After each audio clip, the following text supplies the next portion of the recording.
தமிழில் முதல் பக்தி சேனல் சாய் டிவி.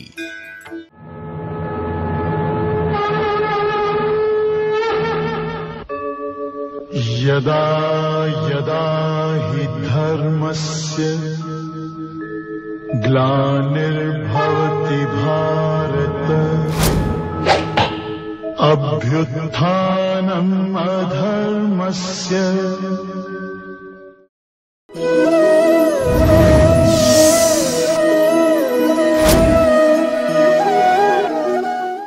ओम गणानां त्वा गणपतिगुं हवामहे कविं कवीनामुपमश्रवस्तमम् ज्येष्ठराजं ब्रह्मणां ब्रह्मणस्पत आनशृण्वन्नोतिभिः सीदसादनम्।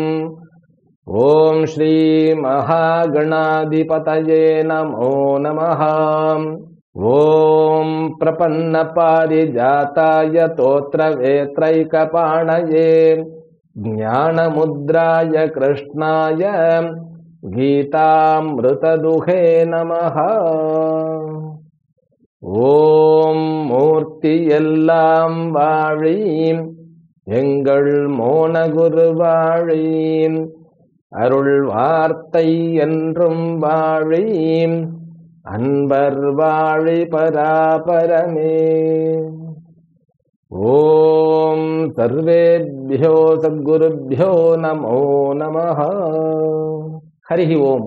அனைத்து சாய் டிவி நேயர்களாகிய அன்பு உள்ளங்களுக்கும் என்னுடைய வாழ்த்துக்களையும் வணக்கங்களையும் தெரிவித்துக் கொள்கிறேன். எல்லாம் வல்ல அம்பிகையினுடைய பேரருளாலும் சுவாமி யோகஸ்ரீ அமிர்த மிருத்யுஞ்சயேஸ்வரருடைய திருவருளாலும் நம் அனைவருக்கும் அனைத்து விதமான சௌபாகியங்களும் கிட்ட வேண்டும் என்கின்ற பிரார்த்தனையுடன் இன்றைய உரையை துவங்குகின்றேன். ஸ்ரீமத் பகவத்கீதா 4வது அத்தியாயம் 31வது ஸ்லோகம். ஸ்ரீ பகவானுவாச்ச யஜ்ஞசிஷ்டாமிருதபுஜः யாந்தி பிரம்ம சநாதனம் நாயம் லோகோஸ்ய யஜ்ஞஸ்ய குதோன்யः குரு சத்தம. பகவான் கிருஷ்ணர் கடந்த 5 ஸ்லோகங்களாக 12 விதமான யஜ்ஞங்களை குறித்து நமக்கு விளக்கி கொண்டிருந்தார். இந்த 12 யஜ்ஞங்களும் சாஸ்திர சம்மதம் பெற்றவைகள் அப்படின்னு நம்ம எடுத்துக்கொள்ளணும். அப்புறம் இந்த யஜ்ஞங்களில் இந்த பஞ்சமகா யஜ்ஞம் அப்படின்னு இன்னொரு குரூப் ஆஃப் யஜ்ஞங்கள் ஸ்மிருதி, அதாவது மறை நூல்களினுடைய கருத்துக்களை மனிதர்களின் மூலமாக, புராணங்களின் மூலமாக அல்லது நிறைநிலையை அடைந்தவர்களின் மூலமாக நமக்கு மனித சமுதாயத்திற்கு எது கொடுக்கப்பட்டதோ அந்த ஞானம், அந்த ஞான நூல்கள் ஸ்மிருதி என்று கூறப்படுகின்றன. அதாவது சாட்சாத் கிருஷ்ண பரமாத்மாவே இந்த பகவத்கீதையை சொன்னாலும் கூட அவர் மனித உருவில் இருந்து கொண்டு சொன்னதினால் இந்த மகாபாரதத்தில் வருகின்ற பகவத்கீதையும் ஒரு ஸ்மிருதி நூலாகவே கருதப்படுகிறது. ஆனால் அது உபனிஷத்துக்களில் இருக்கக்கூடிய கருத்து செறிவு மிக்க அந்த விஷயத்தை தான் சொல்லுகிறது இல்லையா? அப்போ ஸ்மிருதி என்றால் என்ன அப்படிங்கிறது ஒரு சிம்பிளான ஒரு ஞானம். என்ன அப்படின்னு கேட்டா, மறை பொருள்களின், அதாவது வேதங்களினுடைய ஞானத்தை மனிதர்கள் தான் அனுபவித்து அதை மக்களுக்கு கொடுத்தது. புராணங்கள் அப்படின்னா என்ன? மனிதர்களாகவும் தேவர்களாகவும் வாழ்ந்த வாழ்க்கையினுடைய அந்த ஹிஸ்டரி தான் அது. புராணங்களும் ஹிஸ்டரியும் ஒன்றா அப்படிங்கிற அந்த ஆராய்ச்சிக்கு போக வேண்டாம். ஏன்னா புராணங்களை படிக்கக்கூடிய முறைன்னு ஒன்று இருக்கிறது. ஒவ்வொரு புராணங்களும் 5 விஷயங்களை பற்றி பேச வேண்டும் அப்படின்னு சொல்லப்பட்டிருக்கு.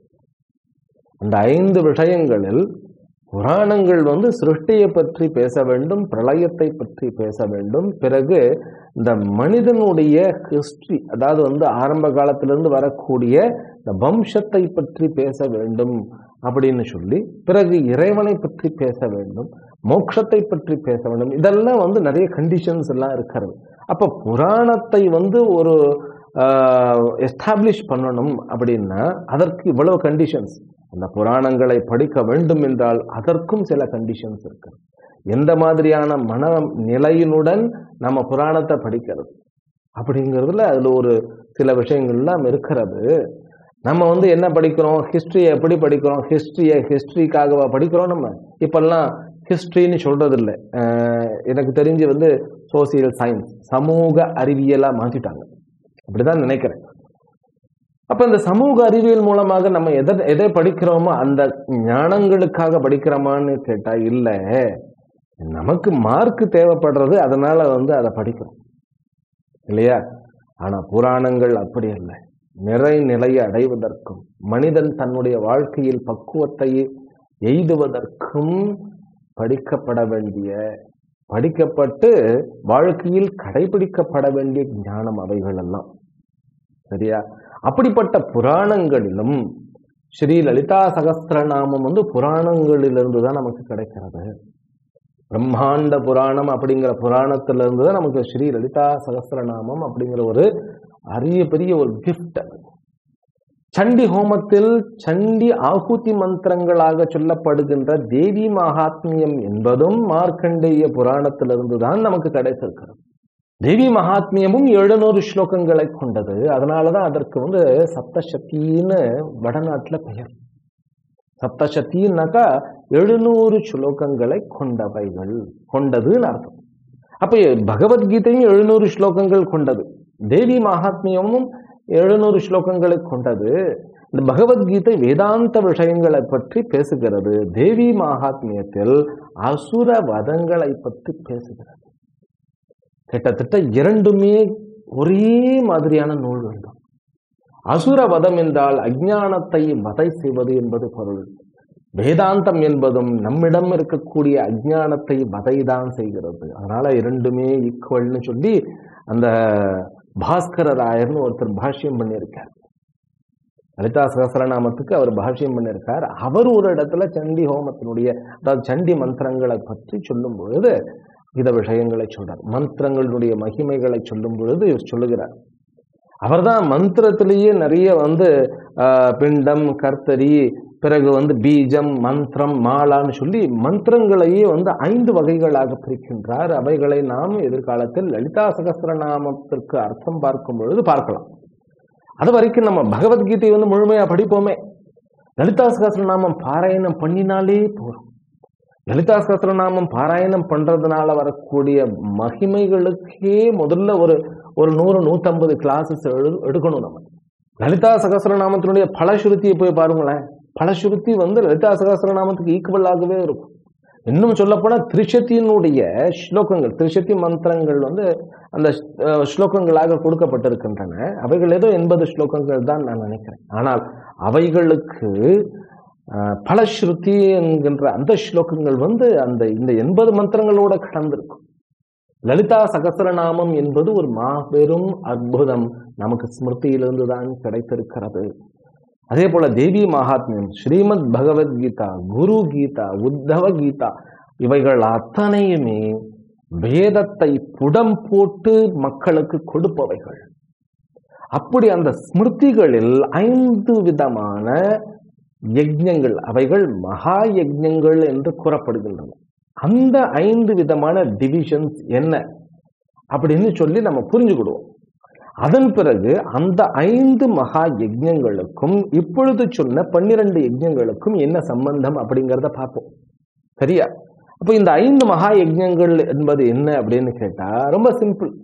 தேவ யஜ்ஞம், பித்ரு யஜ்ஞம், பிறகு நர யஜ்ஞம், பூத யஜ்ஞம், ரிஷி யஜ்ஞம்.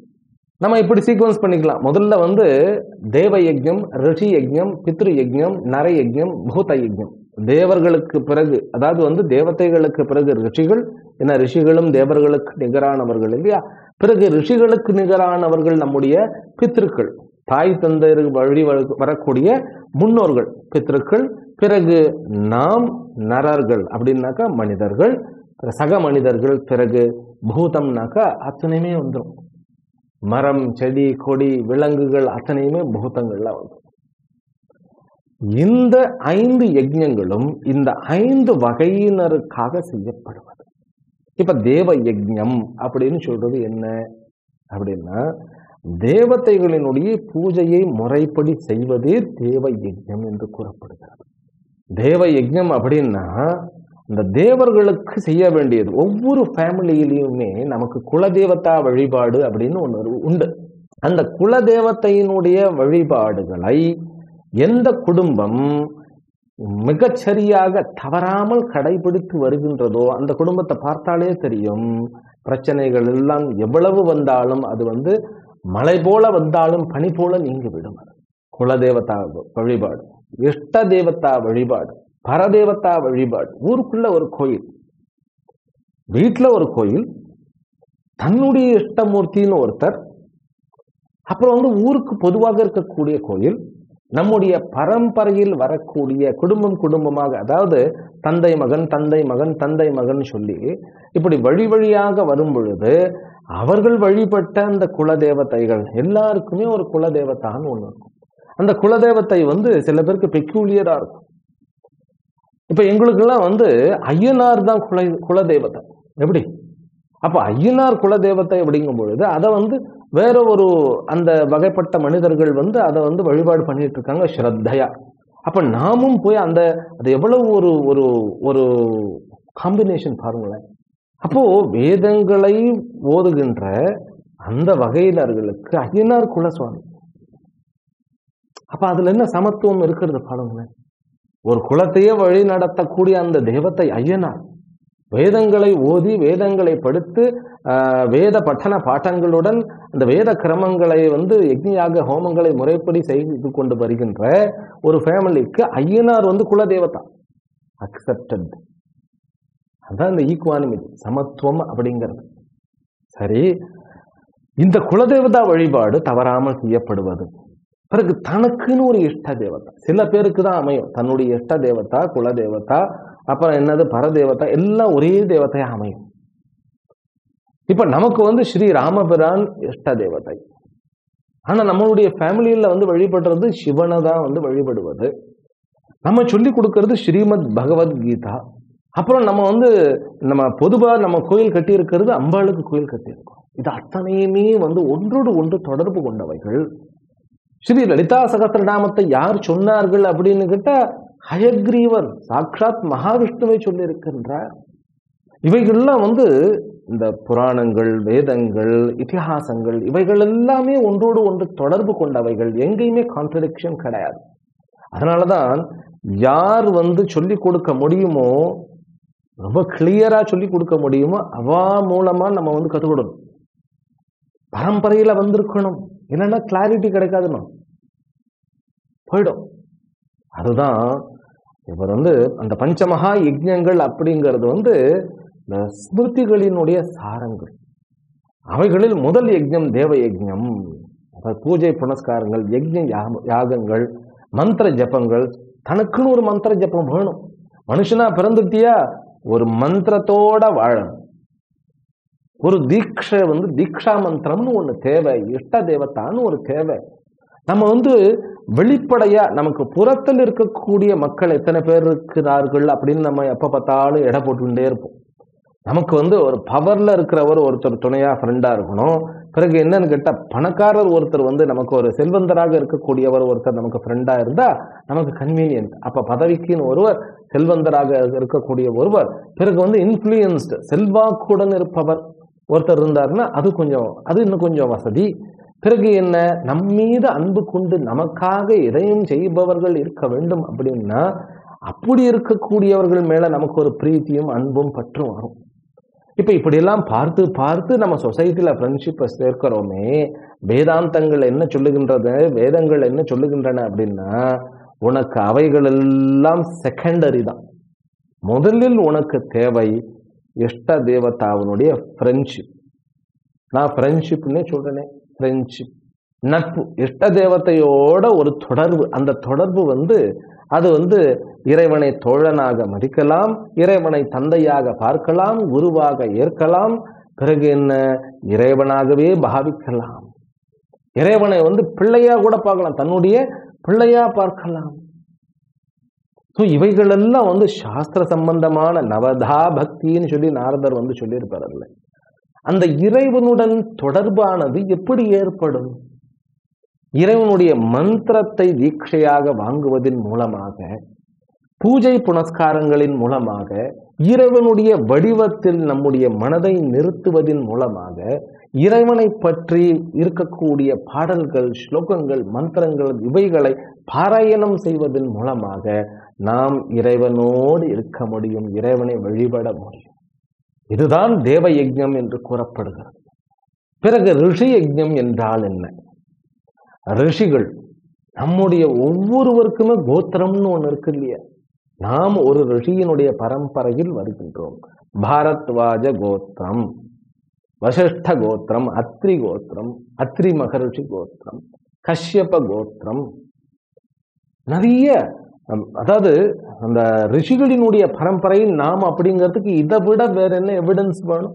நம்ம என்ன செய்கிறோம்? பிஏ, எம்பிஏ, எம்எல், எம்ஏ இதை தான் நம்ம மதிக்கிறோமே ஒழிய இந்த டீட்டெயில் எல்லாம் மதிக்கிறது இல்லை. ஆனால் இவைகள் சும்மா வயிற்று பிழப்புக்காக சேர்க்கப்படுபவைகள். என்ன கோத்திரம்?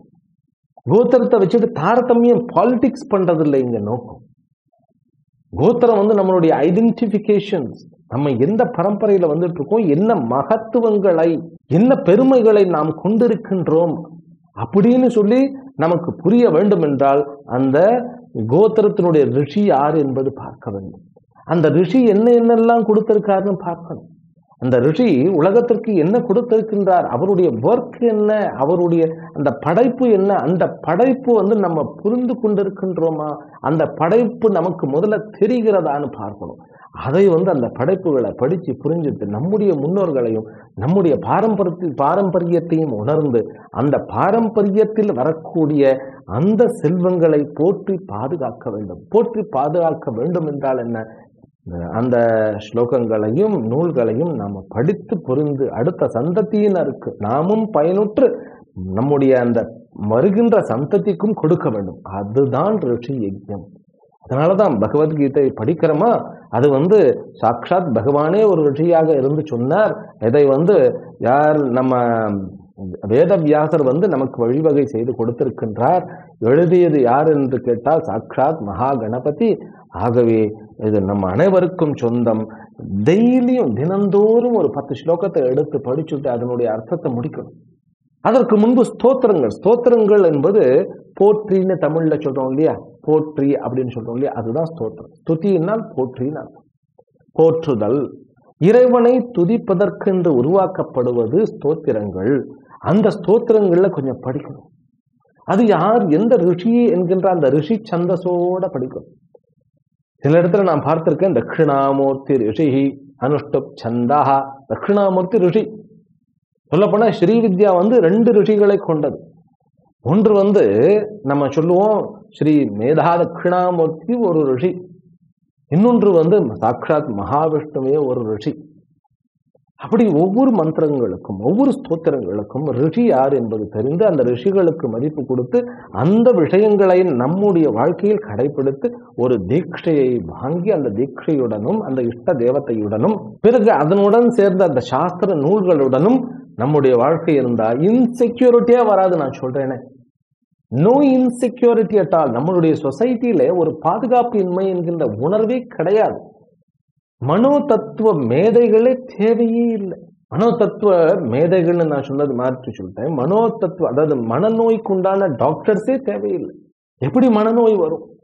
வாழ்க்கையினுடைய குறிக்கோள் என்ன என்பதை முழுமையாக உணர்ந்து செய்ய வேண்டியது என்ன, செய்யக்கூடாதது என்ன என்பதை உணர்ந்து செய்ய வேண்டியதில் தன்னுடைய நாட்டத்தை நிலைநிறுத்தி செய்ய வேண்டியதை செய்ய வேண்டிய விதத்தில் எவன் ஒருவன் செய்கின்றானோ அவன் செய்வது அத்தனையுமே உண்மையிலேயே செய்ததற்கான பலனை கொண்டிருக்கும் இல்லையா?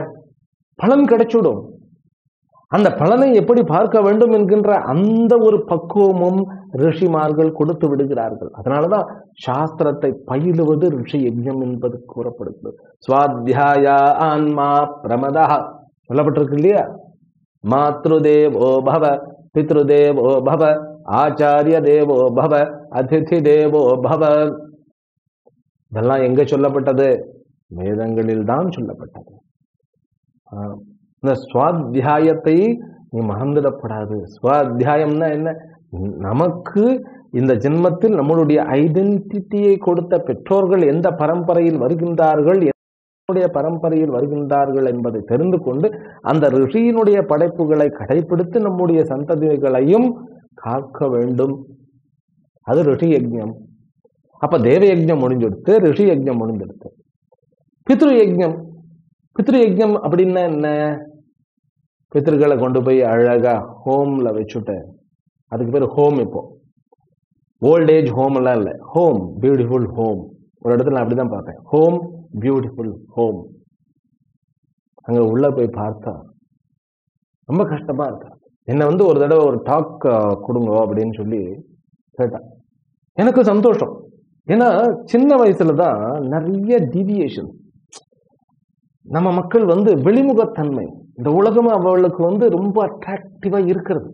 இந்த உலகமானது நாம் எதிர்பார்த்த விஷயங்களை, அதாவது சுகங்களை கொடுக்க வல்லவைகள் அல்ல என்கின்ற இந்த உண்மையை புரிந்து கொள்ள வேண்டும் என்றால் அதற்குன்னு கொஞ்சம் வயசு வரணும், சில அனுபவங்கள்லாம் வரணும்.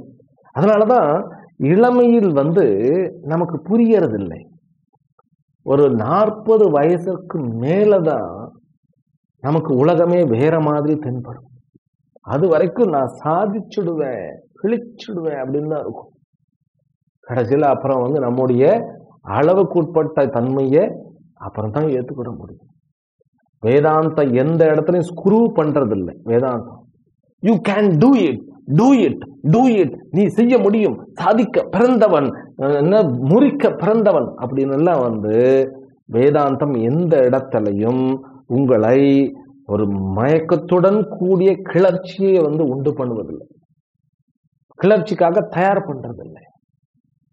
வேதாந்தம் என்ன சொல்லுகிறதுன்னு கேட்டா, உத்தரேதாத்மனாத்மானம் ஆத்மானம் அவசாதயேத் ஆத்மை பஹ்யாத்மனோ பந்து ஆத்மைவ ரிபுர் ஆத்மனஹ பந்துர் ஆத்மாத்மனஸ்தஸ்ய ஏனைவாத்மனா ஜிதஹ அனாத்மனஸ்து சத்ருத்வே வர்த்தைத்தாத்மைவ சத்ருவத் ஜிதாத்மா பிரசாந்தஸ்ய. இதெல்லாம் சொல்லப்பட்டது எதுக்கு அப்படின்னு கேட்டா, தன்னை தன்னாலேயே உயர்த்தி கொள்ளுங்க. இதைத்தான் அவ்வை பாட்டு ஊக்கமதை கைவிடல் அப்படின்னு சொல்லுங்க. ரொம்ப நம்மளை அப்படியே சாதிக்க பிறந்தவன், சாதிக்க பிறந்தவன் சொல்லி ஒரு 35 வயதுக்கு அப்புறம் தான் அவனுக்கு ரியாலிட்டி என்னன்னு தெரியாது.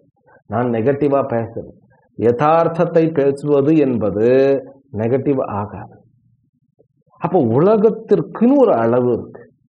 அந்த உலகத்துக்கு எவ்வளவு கொடுக்க முடியும் அது அவ்வளவுதான் கொடுக்கும். நம்முடைய சரீரத்துக்குன்னு ஒரு அளவு இருக்கு. உலகம் எவ்வளவு கொடுத்தாலும் நம்ம சரீரம் எவ்வளவு ஏற்றுக்கொள்ள முடியுமோ அவ்வளவுங்கிறது ஒரு அளவு. இதைத்தானே சாஸ்திரம் சொல்லுகிறது. வேற என்ன நெகட்டிவா சொல்றது?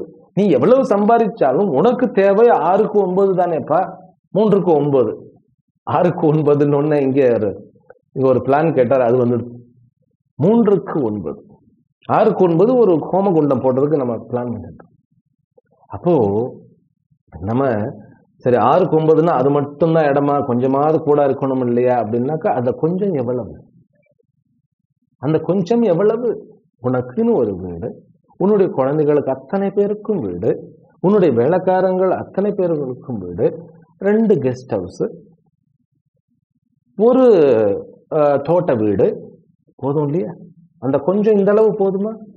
இல்ல, ஒவ்வொரு நாட்டிலையும் வீடு, ஒவ்வொரு நகரத்திலையும் வீடு. இது டூ மச் இல்ல? அதுதான் விஷயம். எந்த அளவு உன்னை நீ நிலை நிறுத்த வேண்டியது, எந்த அளவில், அதுதான் சாஸ்திரம் சொல்லுகிறது. பெற்றோர்களை மதிக்க வேண்டும். அது பித்ரு யஜ்ஞம் என்று கூறப்படுகிறது. அவர்கள் இருந்தாலும் இறந்தாலும் அவர்களுடைய பெற்றோர்களையும் சேர்த்து நாம் செய்ய வேண்டும். அதனாலதான் பித்ரு கர்மாலாம் சரியாக செய்யப்பட வேண்டும். பித்ரு கர்மாக்கள்லாம் சரியாக செய்து வர வேண்டும். ஸ்ரார்த்த தர்ப்பணங்கள் முறைப்படி செய்ய வேண்டும். அதுவே பித்ரு யஜ்ஞம் என்று கூறப்படுகிறது. அவர்கள் பெற்றோர்களுடைய சங்கல்பத்தை நாம் காப்பாற்ற வேண்டும். பெற்றோர்கள் வழிவந்த அந்த பூஜை புனஸ்காரங்களை நாம் ஏற்று அதை கடைபிடிக்க வேண்டும். பெற்றோர்கள் மனம் கோணாதபடி நடக்க வேண்டும். அவர்களுக்கு முறைப்படி செய்ய வேண்டிய அத்தனை சௌகரியங்களையும் செய்து கொடுக்க வேண்டும். அவர்கள் விட்ட அந்த தர்ம காரியங்களை தொடர வேண்டும். இவைகளெல்லாம் பித்ரு யஜ்ஞம் என்று கூறப்படுகின்றது.